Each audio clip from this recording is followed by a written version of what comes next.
Martin نیمولر کی نظم فصد came پہلے وہ آئے سامراج کی عیاری کو بے نقاب کرتی ہے اور سبق دیتی ہے کہ وقتی فائدے کے لیے اپنوں کے خلاف کبھی استعمال نہ ہو، ورنہ ایک وقت آئے گا کہ آپ کی مدد تو درکنار دلجوئی کے لیے بھی کوئی نہ ہوگا۔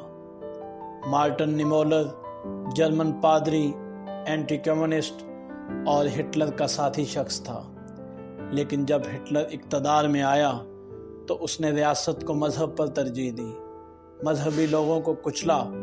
مارٹن نیمولر نے ہٹلر کے ان ظالمانہ اقدامات کے خلاف بغاوت کر دی، جس کی پاداش میں قید ہوا۔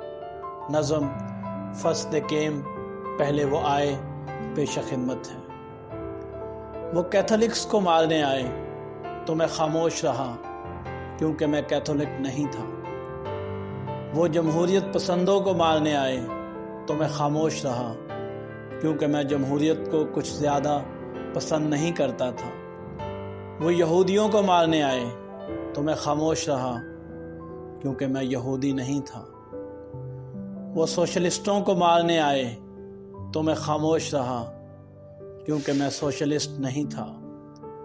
پھر وہ مجھے مارنے آئے تو سب خاموش تھے، کوئی ایک صدائے احتجاج یا ہمدردی کا اظہار تک نہ تھا۔